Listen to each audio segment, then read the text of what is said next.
जमादार, जी हुजूर। नया कैदी लोग आया? जी सरकार, सब इधर लाइन से खड़े। ठीक है।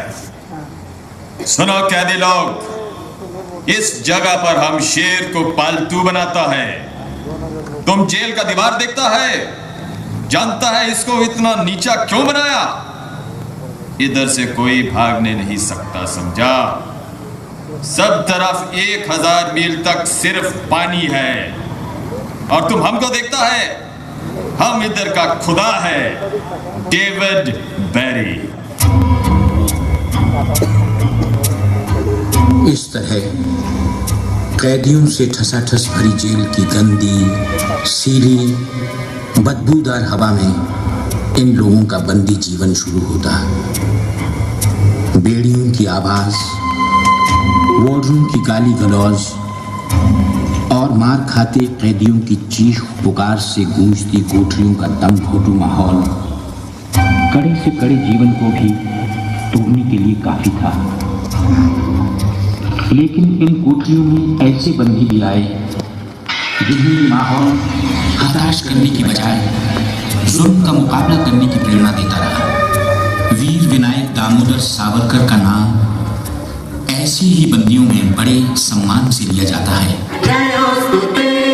जयोस्तुते श्री महान मंगले शिवास्पदे शुभदे स्वतंत्रते भगवती त्वामहं यशोयुतां वन्दे यशोयुतां वन्दे। तुम्हें तो याद होगा, सावरकर ने पहले ही दिन से अपने जीवन का परिचय दे दिया था। बेड़ियों में जकड़े सावरकर जब सेल्यूलर जेल के अहाते में दाखिल हुए तो उनकी जंजीरों से जुड़े लोहे के पट्टे पर उनकी कैद की मियाद खुदी हुई थी। 50 बरस, 24 दिसंबर 1910 से 23 दिसंबर 1960 तक।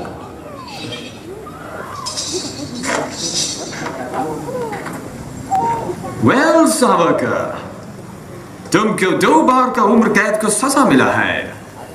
50 बरस बाद सरकार तुमको छोड़ देगा। मिस्टर बेरी, तुम्हें विश्वास है कि तुम या तुम्हारी सरकार 50 बरस यहाँ रह पाएंगे? सावरकर को इस बात में रत्ती भर शक नहीं था कि आज़ादी की जो लपटें हिंदुस्तानियों के मन में धड़क रही हैं उन्हें अंग्रेज अब बुझा नहीं सकेंगे और जल्द ही उन्हें जाना होगा। इसी प्रबल विश्वास के बल पर सावरकर 10 बरस का लंबा अरसा सेल्यूलर जेल की एक ही कोठरी में काट सके। उन्हें बहुत ही खतरनाक कैदी करार देते हुए इतने कड़े पहरे में रखा गया था कि उनके भाई गणेश को 2 बरस तक ये नहीं पता चल पाया कि वीर सावरकर भी उनके कदमों पर चलते हुए सेल्यूलर जेल में आ पहुंचे, जहां बरसों की तकलीफें, जेलर और वार्डरूम के सुर, कड़ी मेहनत और निछाट अकेलापन जेल की 13 फुट लंबी और 7 फुट चौड़ी कोठरी में सिमट कर रह जाता। 7 में से 4 खंडों की कोठरियों में तेल निकालने की मशीनें लगी हुई थी। इंदुभूषण, सुधीर और हेमचंदर, तुम लोग इधर चलो। ये नारियल के बोरे उठाओ। हर बोरे में 25 सेर नारियल है। अपने साथ एक बाल्टी ले लो और चलो तीसरी मंजिल पर। शाम तक हर आदमी को 30 पाउंड तेल निकालना है। इतना तेल कैसे निकलेगा? वो मशीनें तो हाथ से चलानी पड़ती हैं। जबान मत लड़ाओ बदमाश। जो हाथ बम पिस्तौल चलाते हैं वो मशीन नहीं चला सकते। चलो जल्दी करो, भाग कर जाओ, काम पूरा करो। और तुम लोग उधर चलो जंगल काटने।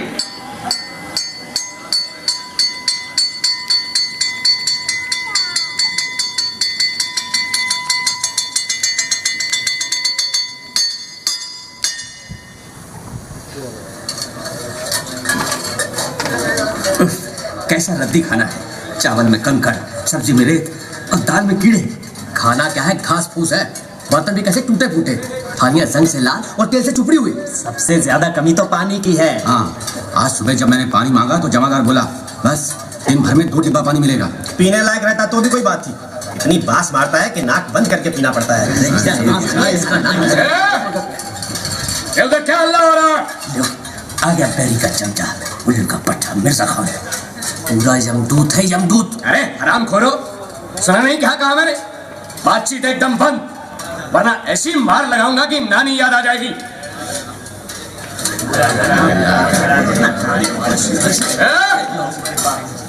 आप भीड़ क्यों लगा रखी है? टाइम बनाओ। तो खाना भी चैन से नहीं खाने देता है। आ गया कैदियों की रोटियां छीने। फिर बात की तुम लोगों ने? तुम ऐसे नहीं मारोगे। लो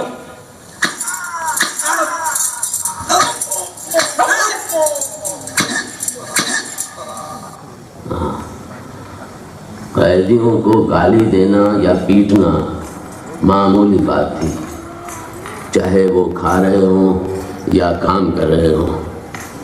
और काम ना सिर्फ मुश्किल था बल्कि उसका कोटा भी तय था। जमादार जी हुजूर, आज कैदी लोग को क्या काम दिया? नारियल की छटा कूटने का हुजूर। कितना काम पूरा हुआ? अभी देखता हूँ साहब। नहीं, तुम नहीं देखेगा, हम देखेगा। हमारा कुर्सी लगाओ। जी हुजूर। तुम कैदी लोग बहुत बदमाश है, काम चोर है। अब हम देखेगा तुम काम कैसे नहीं करता। कुर्सी लगा दिया है हुजूर। ठीक है, जो आदमी काम नहीं करे उसका बेंत लगाओ, समझा? सजा दो, कोई छूट नहीं दो, कोटा पूरा कराओ। लेकिन तमाम मारपीट और गाली गलौज के बावजूद अक्सर कैदी काम का कोटा पूरा न कर पाते। तब जो सजा मिलती वो किसी की भी हिम्मत तोड़ने के लिए काफी थी। जमादार, इसको 2 दिन तक टाट का वर्दी पहना।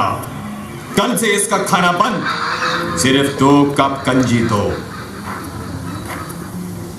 ये पहला बार काम नहीं पूरा किया, इस वास्ते इसको 1 हफ्ता हथकड़ी में रखो। ये बागी का बच्चा है, इसको बेड़ी डालो। इसको भी बेड़ी डालो 6 महीने तलक। तुम अब तक 5 बार काम का कोटा नहीं पूरा किया, हम तुमको बदमाशी का मजा चखाएगा। जमादार जी हुजूर, इसको तन्हाई में रखो, सॉलिटरी कन्फाइनमेंट, कोठरी में काम दो। जी हुजूर। और इसको बेंत लगाओ, इधर टिकटिकी में बांधो। चलो, अरे आप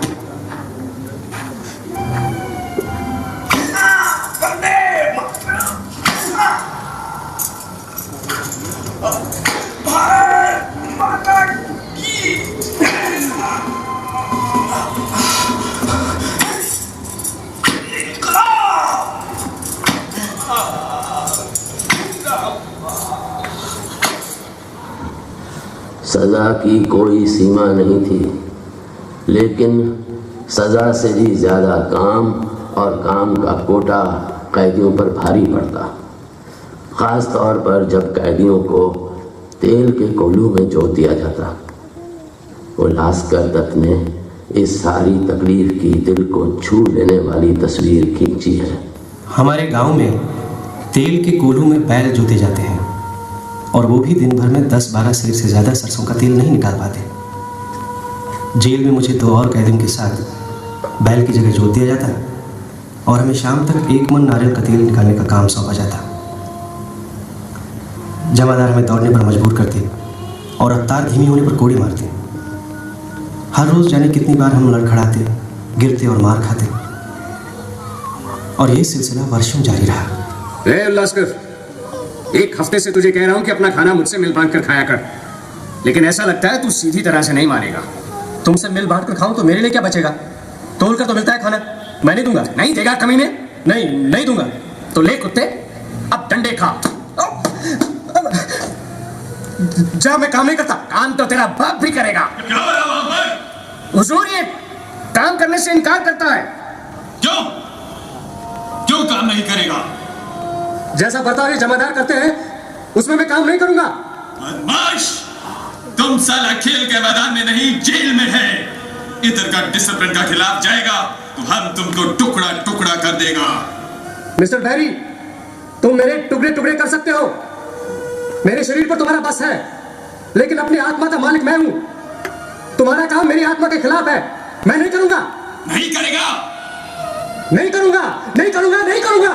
जमादार, इसको बेड़ी में डालो, कोठरी में हाथ बांधकर 1 हफ्ता तक लटका दो। बदमाश का सब पागलपन दूर करो। ले जाओ। मारपीट और सजा का नतीजा ये हुआ कि उल्लासकर ने 7 दिन के बाद खाना पीना और बात करना भी बंद कर दिया। वार्डरों का ख्याल था कि उल्लासकर पागल होते जा रहे हैं, लेकिन जेलर बैरी ने इसे नाटक बताते हुए उल्लासकर को बिजली के झटके लगाने का हुक्म दिया। लेकिन आदमी के सहने की भी सीमा होती है। बिजली का झटका लगने पर उल्लासकर 3 दिन और 3 रात बेहोश रहे। होश आने पर उन्होंने फांसी लगाकर इस सारी तकलीफ से छुट्टी पाने की कोशिश की, मगर वार्डरों ने ऐन वक्त पर उन्हें रोक लिया।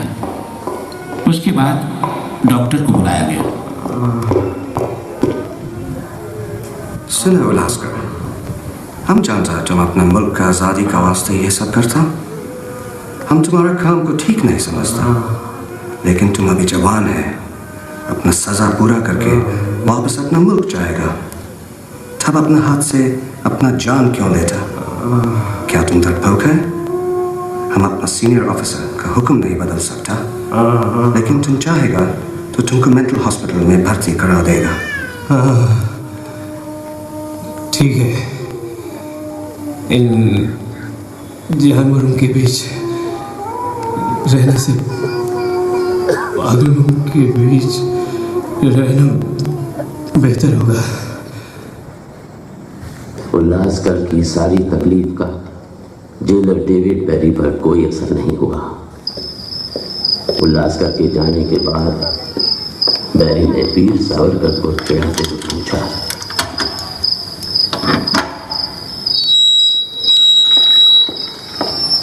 क्यों सावरकर, तुम क्या पागलपन का बहाना करेगा? तुम्हारे बाद मिस्टर बैरी। अच्छा? हाँ, जिस तरह के अत्याचार तुम कर रहे हो उनसे कोई भी आदमी पागल हो सकता है।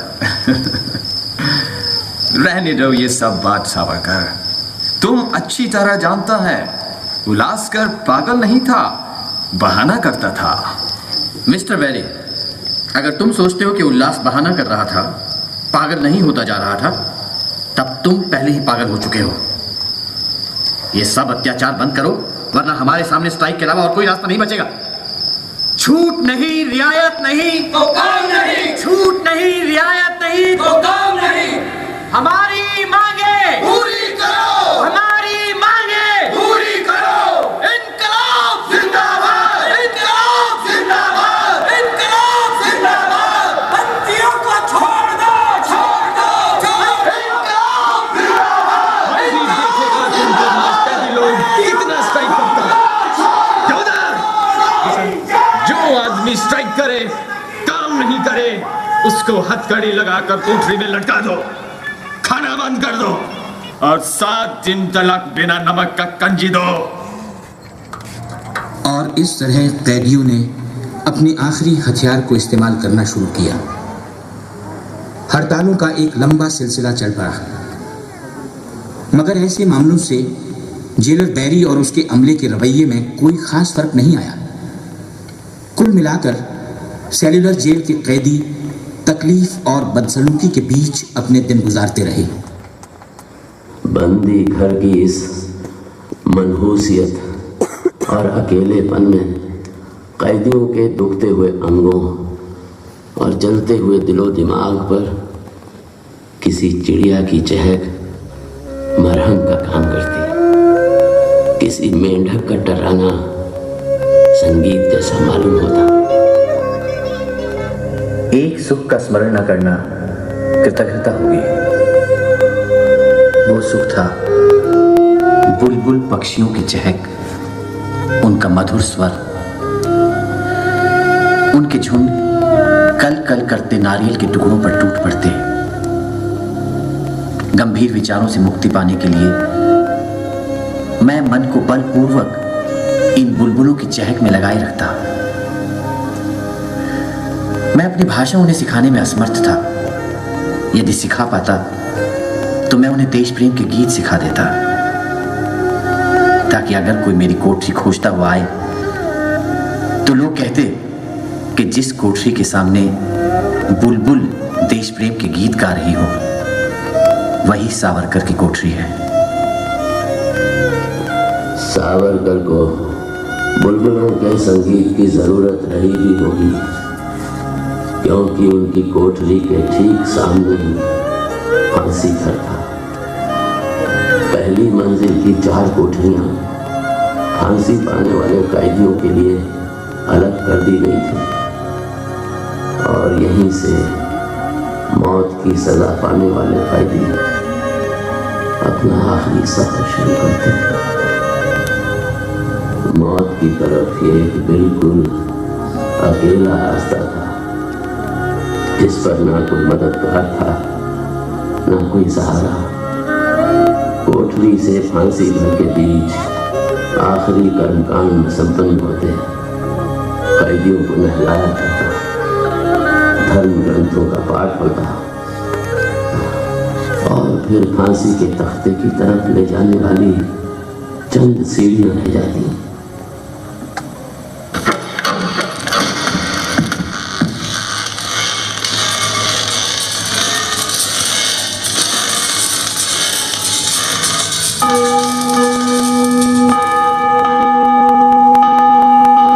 जेल के अधिकारी एक बार में 3 लोगों को फांसी चढ़ाते। मीनार के ऊपर लगा घंटा अपनी गहरी गंभीर घनघनाहट से खामोशी को चूर चूर कर देता और मीनार के ऊपर लगी बत्तियां जलने बुझने लगती, जिससे 8 मील दूर खाड़ी में लंगर डाले जहाजों को भी मालूम हो जाता कि 3 और कैदियों की जीवन ज्योत बुझा दी गई है। कोठरियों से दिल दहलाने वाली चीखें उठती, लेकिन मीनार की सबसे ऊपर वाली मंजिल पर पहरा देते संतरी पर इसका कोई असर न पड़ता। उसका वास्ता मरे लोगों से नहीं, जिंदा लोगों से था। वो कदम दर कदम, मंजिल दर मंजिल गश्त लगाता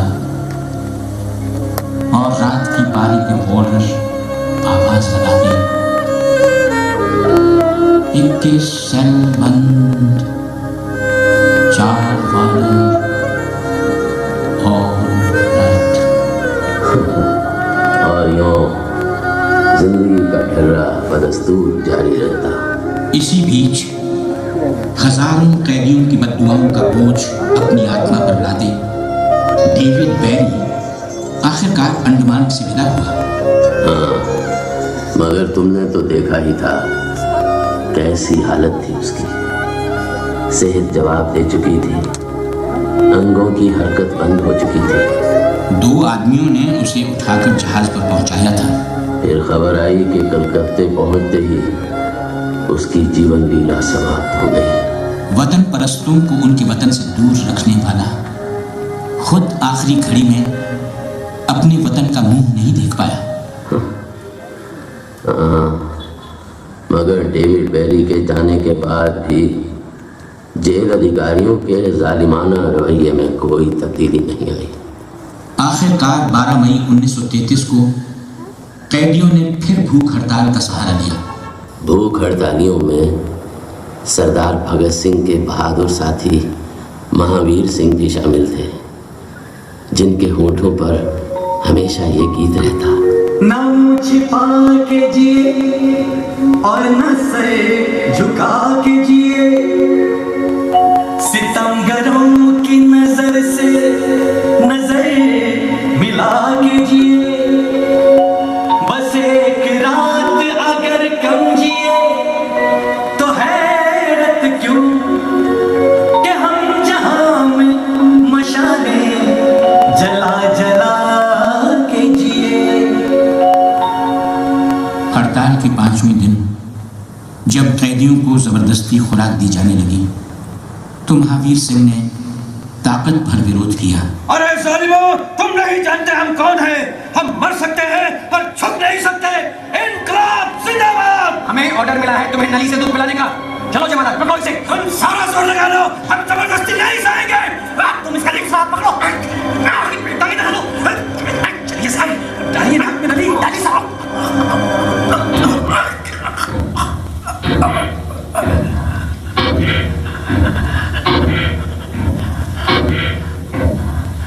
अरे इसकी तो आंखें उलट गई हैं। लगता है दूध इसकी फेफड़े में चला गया है साहब। तो देखते क्या, और नली निकालो, जल्दी करो। इसकी तो सांस बंद हो गई। अब क्या होगा? होगा क्या? इसकी लाश को गुपचुप ठिकाने लगा दो, किसी को कानो कान खबर ना हो। मैं कहता हूँ साहब, इसकी लाश को बोरे में डालकर पत्थर बांधकर समंदर में बहा दीजिए, किस्सा खत्म। चलो फिर ऐसा ही करो, झटपट ले जाओ इसे। लेकिन ये खबर छिपी न रह सकी। जब लोगों को पता चला तो देश भर में विरोध की भीषण लहर फैल गई। आखिरकार 45 दिन बाद 26 जून 1933 को जेल अधिकारियों ने हथियार डाल दिए। हमारी कुर्बानियां आखिर रंग ले ही आई। हाँ, सरकार को घुटने टेक देने पड़े। अब अखबार, पत्रिकाएं और किताबें मिलने लगेंगी। कोठरियों में बिजली का भी इंतजाम हो रहा है। हमसे जो काम लिया जाता है वो भी हल्का हो जाएगा। अब हम आपस में मिल सकेंगे, एक साथ बैठकर पढ़ लिख सकेंगे और खेल कूद में हिस्सा भी ले सकेंगे। ये सब हमारे उन बहादुर साथियों की वजह से हुआ है जिन्होंने अपनी जानें देकर हमारा रास्ता साफ किया है। मेरा कहना तो ये है कि हमें सबको पूरा इस बात का फायदा उठाना चाहिए। जो पढ़ाई लिखाई इसमें छूट गई है उसे पूरा करना चाहिए। ठीक कहते हो, कितना कुछ करने को बाकी है। ऐसा करो, एक मीटिंग बुलाओ और इतिहास, अर्थशास्त्र, दर्शन, राजनीति और विज्ञान की बाकायदा क्लास शुरू करने का प्रस्ताव रखो। लेकिन देश अब भी गुलामी की जंजीरों में जकड़ा हुआ था। इन्हीं हालात में सन 1937 के संवैधानिक सुधार लागू किए गए और कांग्रेस ने अनेक प्रांतों में मंत्रिमंडल कायम किए। स्वाधीनता की तरफ बढ़ते कदमों में तेजी लाने के लिए अंडमान की सेल्यूलर जेल के बंदियों ने भी आवाज बुलंद की। बंदियों की रिहाई, स्वदेश वापसी और राजनीतिक बंदियों के लिए बेहतर सुविधाएं हासिल करने की मांग को लेकर 24 जुलाई 1937 को सेल्यूलर जेल के कैदियों ने सामूहिक अनशन शुरू किया।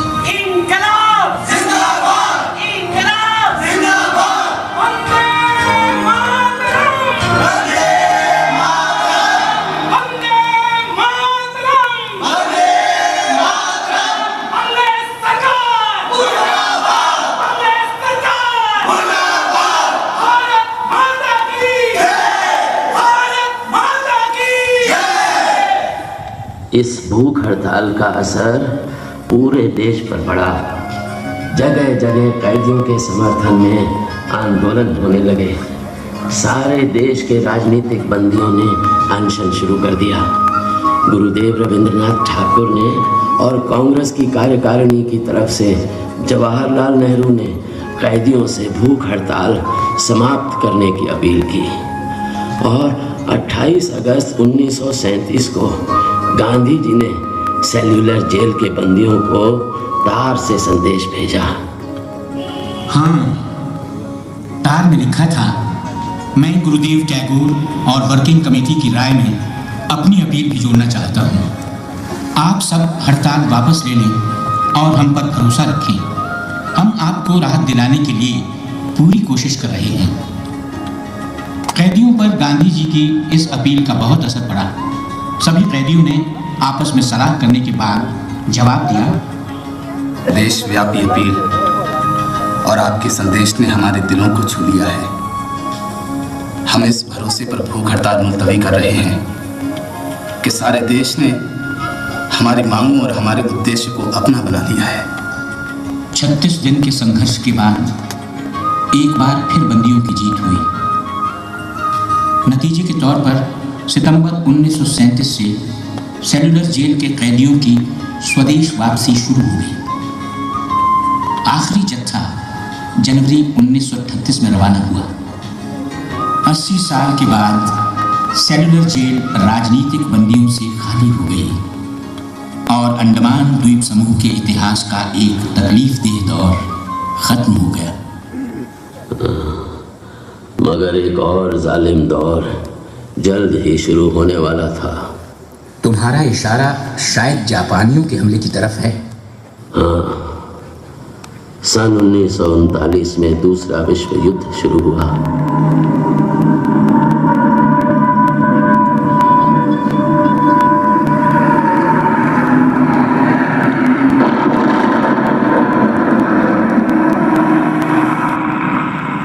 और 1942 में जापानियों ने अंडमान पर कब्जा कर लिया। हालांकि अंडमान पर जापानियों का कब्जा सिर्फ 3 साल रहा, लेकिन तुम्हें तो याद होगा इस अरसे में उन्होंने कैसे कैसे जुल्म उठाए। पूछो मत, हर आदमी उनकी नजर में अंग्रेजों का जासूस था। हर रोज खेतों से, दूर दराज के गांव देहात से दसियों लोग पकड़े जाते हैं और मौत के घाट उतार दिए जाते हैं। बहुत से लोग तो खाने की कमी के कारण जहाज पर लादकर दूर समंदर में फेंक दिए गए। इसी दौरान नेताजी सुभाष चंद्र बोस अंडमान आए थे। हाँ, उन्होंने जेल का मुआयना भी किया था, मगर जापानी उन्हें जेल के उन हिस्सों में नहीं ले गए जहां सैकड़ों कैदियों को जासूस करार देकर तकलीफें दी जा रही थी। अपनी छोटी सी अंडमान यात्रा के दौरान यही जेल के आंगन में नेताजी ने तिरंगा झंडा फहराया था। आजाद भारत की भूमि पर लहराने वाला ये पहला तिरंगा था। अगस्त 1945 में दूसरा महायुद्ध खत्म हुआ और 3 साल 6 महीने 15 दिन के कब्जे के बाद अक्टूबर 1945 में अंडमान की जापानी छावनी ने अंग्रेजों के आगे हथियार डाल दिए।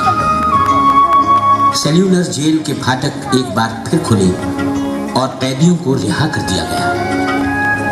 इसके बाद 2 साल के अंदर अंदर भारत में ब्रिटिश सरकार का शासन आखिरकार खत्म हो गया। अंडमान द्वीप समूह अब काला पानी के खौफनाक नाम से नहीं जाने जाते, लेकिन वे सारी तकलीफें जो आज़ादी के प्रेमियों ने यहाँ सही, वे सारी कुर्बानियां जो देशभक्त वीरों ने यहाँ दी, आज भी देशवासियों के दिलो दिमाग पर नक्श हैं। हाँ, इसीलिए अंडमान के भूतपूर्व राजनीतिक बंदियों के भ्रातृत्व मंडल की इच्छा को स्वीकार करते हुए भारत सरकार ने 30 अप्रैल 1969 को घोषणा की कि सेल्यूलर जेल को राष्ट्रीय स्मारक के रूप में सुरक्षित रखा जाएगा। और ये ठीक भी है।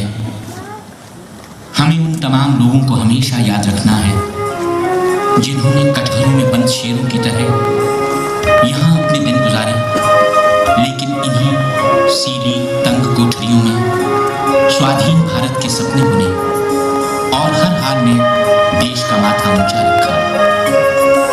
ये जेल ईंट चूने और पत्थर गारे से बनी इमारत पर नहीं है। ये पूरे देश की तकलीफों और संघर्षों, वीरता और बलिदान की